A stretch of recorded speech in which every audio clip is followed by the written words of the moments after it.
శ్రీమాత్రే నమః.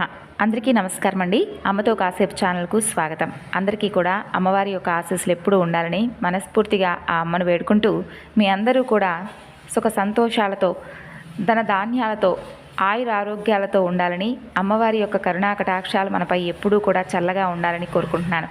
మరి ఈ రోజున అమ్మవారి మాట నా నోట ఏమని పలికిస్తుందో తెలుసుకుందామండి.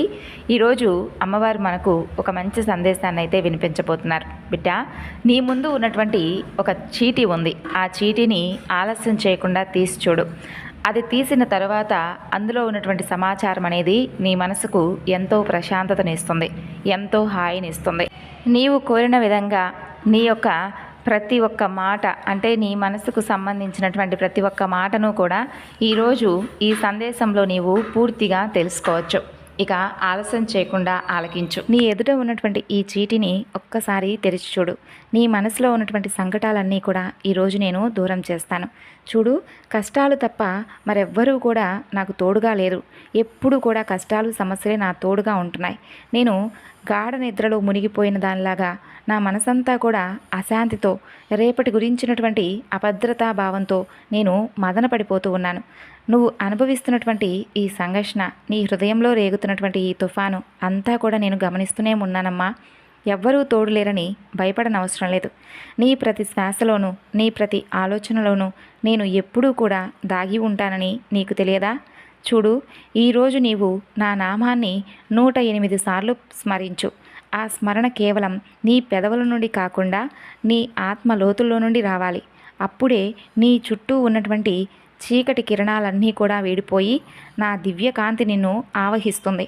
చూడు బిడ్డ, ఈ విశాల సృష్టిలో ఏ చిన్న ఆకు కదిలినా దాని వెనుక ఒక కారణం ఉంటుంది. నువ్విప్పుడు ఎదుర్కొంటున్నటువంటి ఈ సమస్యలు, అవమానాలు కేవలం నీ గత కర్మల ప్రక్షాళన మాత్రమే. అగ్నిలో కాలితేనే కదా బంగారం పవిత్రమవుతుందని నీకు కూడా తెలుసు. నువ్వు కూడా ఈ కష్టాల కొలిమిలో కాలిపోయి మరింత స్వచ్ఛంగా మారుతూ ఉన్నావు. కాబట్టి భయపడనవసరం లేదు. నీవు నా పాదాలను ఆశ్రయించిన క్షణమే నీ భారం మొత్తం నాదైపోయింది. మురికి పట్టిన వస్త్రాన్ని నీటిలో ఉతికినట్టు నీ ఆత్మకు పట్టినటువంటి అహంకారాన్ని, భ్రమలను నేను తొలగిస్తున్నానమ్మా. అందుకే ఈ వేదన. ఇదంతా కూడా నీ మంచి కోసమే, నీ మేలు కోసమే జరుగుతూ ఉంది. లోకం నిన్ను చూసి వేలెత్తి చూపినా, నీవారు నిన్ను విస్మరించినా, నా దృష్టిలో నీవు అమూల్యమైనటువంటి గొప్ప రత్నానివి. నిన్ను నేను ఎప్పటికీ కూడా వదులుకోనని నీకు తెలుసుగా. జీవితం అనేది ఒక అనంతమైన సముద్రం లాంటిది. ఇందులో ఆనందం, విషాదం, అలలు సహజం. కాబట్టి ఆ అలల ఉధృతిని చూసి నువ్వు భయపడతావా? భయపడితే తీరం చేరలేవు. నా మీద అచంచలమైన శ్రద్ధ ఉంచు, అలాగే నమ్మకాన్నుంచు. కాబట్టి ఇవన్నీ ఆయుధంగా మలుచుకో. నువ్వు కోరుకున్నది నీకు వెంటనే దక్కడం లేదంటే అంతకంటే గొప్పది, నీకు అత్యంత అవసరమైనది నేను నీ కోసం తప్పకుండా సిద్ధం చేస్తున్నానని అర్థం చేసుకోమని చెప్పానుగా. మట్టిలో నాటిన విత్తనం వెంటనే వృక్షమై ఫలాలను ఇవ్వదు కదా తల్లి. దానికి కూడా సమయం పడుతుంది, తగిన పోషణ కావాలి. నీ జీవితం కూడా అంతేనమ్మా. ఈరోజు నువ్వు చేసేటటువంటి 108 సార్లు చేసే నామస్మరణ నీ జీవిత గమనాన్ని మార్చబోయేటటువంటి ఒక దివ్య ఔషధంగా కావాలి. నీ మనసులో ద్వేషాన్ని, అసూయను నా పాదాల దగ్గర విడిచి ప్రశాంతంగా నా కళ్ళల్లోకి చూడు. అలాగే నేను కేవలం నీ ముందుకు రావడం కాదు, నువ్వే నా ముందుకు వస్తావు. చూడు, ఒక్క అడుగు పెట్టు. అలా నువ్వు ఒకే ఒక్క అడుగు నా దేవాలయంలో అడుగు పెట్టు చూడు. అక్కడ భౌతికంగా నేను ఎప్పుడూ కూడా ఉంటాను, నీ మనసులో కూడా ఉంటాను. కాబట్టి నన్ను స్మరించమని చెబుతున్నాను. నువ్వు పడే ఆవేదన, నీ ఆర్థిక ఇబ్బందులు, నీ అనారోగ్య బాధలు అన్నీ నాకు తెలుసు. నువ్వు పడుతున్న కష్టాలు చూసి నేను మౌనంగా ఉంటున్నానని నువ్వు అనుకుంటున్నావు. నేను నీ వెంటే ఉండి నిన్ను అన్ని దెబ్బల నుండి తప్పిస్తూ ఉన్నాను. చూడు, ఈరోజు నీవు నా నామాన్ని జపించు. నీ మనసులో ఉన్న అశాంతిని నేను నా హుండీలో వేసుకుంటాను. నీకు అత్యంత ప్రశాంతమైన గాఢమైన నిద్రను ప్రసాదిస్తాను. ఇక రేపు ఉదయం నీవు ఒక కొత్త మనిషిలా తప్పకుండా మేలుకొంటావు. నీ మనసులో ఎన్నో సందేహాలు ఉన్నాయి కదా. అసలు నా మొర వింటున్నావా? నాకెందుకు ఇన్ని శిక్షలు అని నీవు నన్ను నిలదీస్తున్నావు కదూ. చూడు బిడ్డ, తల్లి తండ్రి ఎప్పుడైనా తన బిడ్డకు అపకారం తలపెడతారా? లేదు కదమ్మా. నీకేది ఎప్పుడు ఇవ్వాలి, ఏది నీకు మేలు చేస్తుందనేది నాకు తెలియదా చెప్పు? నువ్వు అడగక ముందే నీ ఆంతరంగ అవసరాలు తీర్చే తల్లిని, తండ్రిని నేనే. నీవు కేవలం నాపై పరిపూర్ణమైనటువంటి విశ్వాసం ఉంచు అని మాత్రమే చెబుతున్నాను. నీకు ఒక నూతన ఉత్తేజాన్ని ఇచ్చేలా చేస్తాను. నీ కన్నీళ్లు వ్యర్థం కాలేదు. అవి నీ పుణ్యఫలాలుగా మారబోతున్నాయి. చూడు బిడ్డ, ఈ భౌతిక ప్రపంచం ఒక పెద్ద మాయాజాలం. ఇక్కడ కనిపించేవి శాశ్వతం కాదమ్మా. మనుషుల మాటలు, వారు చూపేటటువంటి ప్రేమలు అవన్నీ కూడా కేవలం స్వార్థపూరితమైనవి లేదా కాలంతో పాటు మారిపోయేవి. అంతేకాని నా ప్రేమ మాత్రం సముద్రమంత లోతైనది, హిమాలయమంత నిశ్చలమైనది. నీవు ఎవరి ఆదరణ కోసమైతే ఇంతగా పరితపిస్తున్నావో, నీ ఆత్మబంధువుగా నేనిక్కడ ఉండగా నీకు కొరత ఏమిటి తల్లి? నీ గుండె మీద చెయ్యి వేసుకొని శ్వాసను గమనించు. ప్రతి శ్వాసలో కూడా నేను నా నామం ప్రతిధ్వనిస్తూ ఉంటుంది. నిన్ను నీవు తక్కువ చేసుకోవద్దు. నీ వెనుక ఈ అఖండ విశ్వాన్ని నడిపించేటటువంటి తల్లి, తండ్రిగా నేనున్నాననే సత్యాన్ని మర్చిపోవద్దు. పిరికితనాన్ని, నిరాశను విడిచిపెట్టు.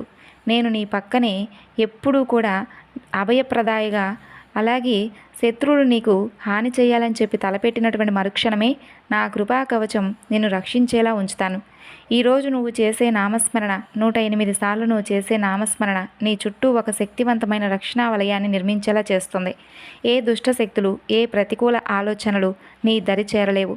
నీ గృహం లోపల, నీ ఆంతరంగం లోపల పేరుకుపోయినటువంటి చీకటిని నా జ్ఞానజ్యోతితో పారద్రోలబోతున్నాను. చూడు, నా వాక్కు మీద, ఈ సందేశం మీద నమ్మకం ఉంచు. ఈ జీవిత యుద్ధంలో నీవు విజేతగా నిలుస్తావు. నీ గెలుపును నేను ముందే నిర్ణయించాను. నా నామస్మరణలో ఉన్న శక్తి సామాన్యమైనదనుకుంటున్నావా? కానే కాదు. అది కఠినమైనటువంటి పర్వతాలను సైతం పిండి చేయగలదు. నీ సమస్యలు ఎంత భయంకరమైనవైనా నా నామం ముందు అవి ఎండకు కరిగేటటువంటి మంచు బిందువుల వంటివి.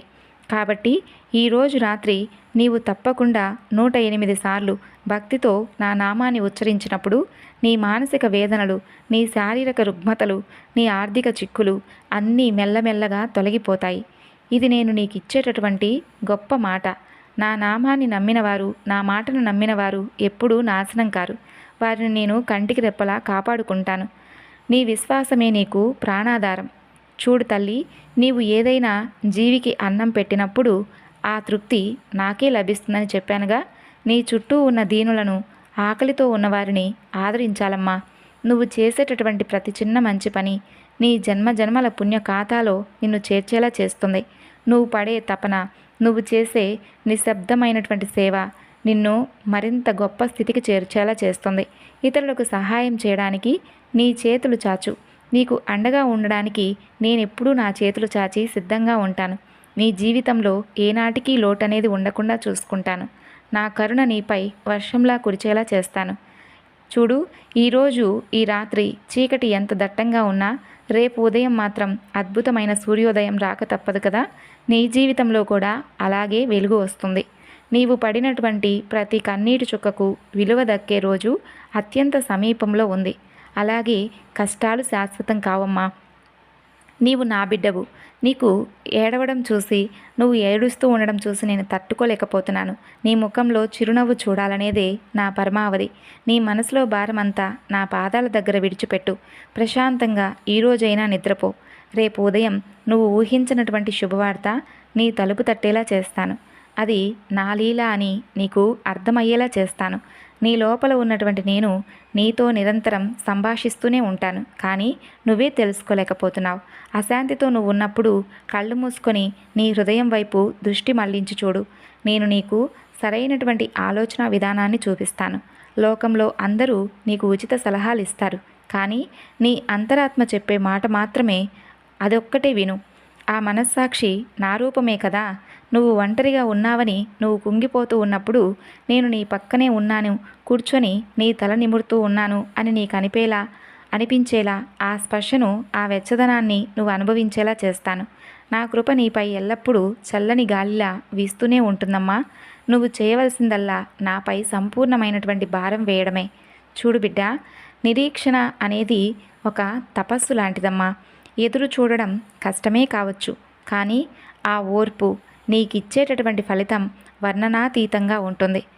భగవంతుడి మీద నమ్మకం ఉంచినటువంటి వారికి ఆలస్యం అవ్వచ్చేమో వారి పనుల్లో, కానీ అన్యాయం మాత్రం ఎప్పటికీ జరగదు. నువ్వు కోరుకున్నది నీకు దక్కడం లేదంటే భగవంతుడు నీ కోసం మరింత గొప్ప ప్రణాళికలను సిద్ధం చేస్తున్నాడనే అర్థం. చూడు, ఈరోజు నీవు నా నామస్మరణతో నీ మనసును నిశ్చలం చేసుకోవాలి. ఆ ప్రశాంత నిశ్శబ్దంలోనే నా నిజస్వరూపం నీకు సాక్షాత్కరిస్తుంది. చూడు, నీవు నా ఆంతరంగుడివి. నేను నీ ప్రాణ స్నేహితుణ్ణి, తల్లిని, తండ్రిని. మనం ఈరోజు ఈ స్థితిలో కలుసుకుంటున్నామంటే, ఈ సందేశం నువ్వు వింటున్నావంటే అది కొన్ని వేల జన్మల పుణ్యఫలం. చూడు బిడ్డ, నీకు నాకు మధ్య ఉన్న బంధం కేవలం ఈనాటిది కాదమ్మా. అనేక జన్మల నుండి నేను ఒక తల్లి పక్షిలా కాపాడుకుంటూ వస్తున్నాను. నిన్ను సరైన ఆధ్యాత్మిక మార్గంలో నడిపించడమే నా ధ్యేయం. నువ్వు ఎటు వెళ్ళినా, ఏ పొరపాటు చేసినా మరలా నిన్ను నా భక్తుడిగా స్వీకరిస్తూనే ఉంటాను. ఎందుకో తెలుసా? నీవు నా బాధ్యత. అలాగే నీ చేతిని నేను ఏనాడూ విడిచిపెట్టను. నీవు కూడా నాపై నమ్మకం ఉంచుతావు కదూ? నా చేతిని గట్టిగా పట్టుకుంటావు కదూ? ఈ సంసార సాగరంలో ఎటువంటి ఒడిదుడుకులు లేకుండా ఎవ్వరికీ ఉండవు. నీ మనసులో ఆలోచనల యుద్ధం జరుగుతూ ఉంది కదూ? చూడు, గతం నిన్ను వేధిస్తుంది, భవిష్యత్తు నిన్ను భయపెడుతుంది. అంతా నాకు తెలుసు. అయితే ఒక్క క్షణం ఆగమ్మా. నా శాంత స్వరూపం మీద దృష్టి నిలుపు. నా కళ్ళల్లో ఉన్నటువంటి ఆ దివ్య ప్రశాంతతను నీ ఆత్మలోకి ఒక్కసారి ఆహ్వానించు చూడు. ఈరోజు నువ్వు చేసేటటువంటి ఒక్క నామస్మరణ నీ మానసిక అల్లకల్లోలాలన్నింటినీ కూడా శాంతింపచేస్తుంది. నీకు కావలసింది కేవలం మనశ్శాంతేగా. అది నా దగ్గర అక్షయంగా ఉంది. వచ్చి దానిని నీవు స్వీకరించు తల్లి. నీవు ప్రశాంతంగా ఉంటేనే కదా నీ పనులన్నీ నీవు సక్రమంగా నెరవేరుస్తావు. అందుకే అన్నింటినీ కూడా విడిచిపెట్టి ముందు ప్రశాంతంగా ఉండు. చూడు బిడ్డ, కాలం ఎవ్వరి కోసం ఆగదు. అది తన పని తాను చేసుకుంటూ వెళ్తుంది. కానీ ఆ కాలచక్రాన్ని సైతం నియంత్రించే శక్తి నా సంకల్పానికే ఉంటుంది. నీకిప్పుడు అంటే కొన్ని దుష్టగడియలు నడుస్తున్నాయని నువ్వు భావిస్తూ ఉండవచ్చు. కానీ నా కృప నీపై ఉంటే ఆ చెడు గడియలు కూడా పరమపావనంగా మారతాయి. కాబట్టి నువ్వు చేసే ఒక చిన్న పూజ నీ నుదుటి రాతను కూడా మార్చేయగలదు. నువ్వు నన్ను మనస్ఫూర్తిగా నమ్మితే చాలు. నీకోసం నేను విధిని సైతం ఎదిరిస్తాను. నీకు దక్కవలసినటువంటి గౌరవాన్ని, కీర్తిని నేను నీకు తప్పక ఇప్పిస్తాను. పట్టుదలను విడిచిపెట్టవద్దు. నమ్మకాన్ని కోల్పోనివ్వవద్దు. మానవ జన్మ ఎత్తిన తర్వాత తప్పులు చేయడం అనేది సహజమే. కానీ నువ్వు గతంలో చేసినటువంటి చిన్న చిన్న పొరపాట్లను తలుచుకొని ఇలా నిరంతరం కూడా కృంగిపోతూ ఉండడం మంచిది కాదు. పశ్చాత్తాపంతో వాటిని నా దగ్గర ఒప్పుకున్నావు కదా, నేను నిన్ను సంపూర్ణంగా క్షమించాను కూడాను. మరి గతాన్నే తలుచుకుంటూ ఇలా కూర్చుంటే మరి వర్తమానం చేయి జారిపోతుంది కదా.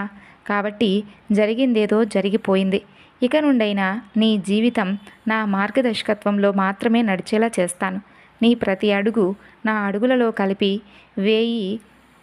1000 జన్మల పుణ్యం నీకు లభించేలా చేస్తాను. ఎటువంటి కష్ట నష్టాలు కలగకుండా నేను నీకు ముందుండి నడిపిస్తాను. నువ్వు పవిత్రమైన ఆత్మవు, నా ముద్దు బిడ్డవు. నీవు దేవుణ్ణి ఎక్కడో దేవాలయాల్లో, విగ్రహాల్లో వెతుకుతూ ఉన్నావు తల్లి. కానీ నేను మాత్రం నీ హృదయ కమలంలోనే కొలువై ఉన్నాను. నువ్వు ఇతరులపై ప్రేమను చూపిస్తున్నప్పుడు, నిస్సహాయులకు చేయూతను అందిస్తూ ఉన్నప్పుడు నేను అక్కడే ప్రత్యక్షమై నిన్ను చూసి మురిసిపోతుంటాను. ఈరోజు నీవు నా నామాన్ని స్మరించినప్పుడు నీ లోపల ఎంతో దైవత్వం అనేది మేల్కొనేలా చేస్తాను చూడు. నీవు ఒక శక్తి స్వరూపంగా మారతావు. ఎవరి మీద ఆధారపడవలసినటువంటి అవసరం నీకు అస్సలు ఉండదు. అంతేకాదు, నీకు నా తోడు ఉంటే చాలు. ఈ ప్రపంచాన్నే జయించేలా ఆత్మవిశ్వాసం రెట్టింపయ్యేలా చేస్తాను చూడు. అద్భుతాలు కేవలం పురాణాల్లోనే జరుగుతాయనుకోవద్దు. నీ జీవితంలో కూడా ఎన్నో అద్భుతాలు ఇప్పటికే నేను చేశాను. ఒక్కసారి నువ్వు మనసు పెట్టి కళ్ళు మూసుకొని ఒక్కసారి నన్ను తలుచుకో. నేను నీకు చేసినటువంటి సహాయాలన్నీ కూడా నీ ముందుకు వస్తాయి. అలాగే నువ్వు ఎదుర్కొన్నటువంటి ప్రతి సమస్యలో కూడా నీకు అండగా నేను నిలిచినటువంటి క్షణాలు కూడా నీకు జ్ఞాపకం వస్తాయి. ఈరోజు ప్రత్యక్షంగా ఈ చీటీలో ఉన్నటువంటి ఈ మాటలన్నీ కూడా నీకెందుకు వినిపించానో తెలుసా? నీవు ప్రతిరోజు కూడా నా ముందు 4 చీటీలు వేసి 4 రకాల మాటలను అందులో రాసి ఇది చేస్తే కరెక్టా, లేదా ఇలా చేయనా, అలా చేయనా అని నన్ను నువ్వు ప్రశ్న మీద ప్రశ్న వేస్తూ ఉంటావుగా. కాబట్టి ఈరోజే నీకోసమై నేను ఒక సందేశాన్ని ఒక చీటీ రూపంలో అమర్చి నీ ముందుకు తీసుకొచ్చి వినిపించాను. విన్నావు కదా ఈ శుభవార్త. అలాగే ఈ మాటలన్నీ కూడా నీకు సంబంధించినవిగా అనిపిస్తే తప్పకుండా నీ మనసులో నాకు కృతజ్ఞత అయినా కానీ తెలియజేయి. సంతోషంగా ఉంటావని ఈ తల్లి ఎప్పుడూ కూడా నీ నుండి కోరుకుంటుంది. విన్నారు కదండి. తిరిగి మరలా మరొక వీడియోలో కలుసుకుందాం. అంతవరకు నమస్కారం.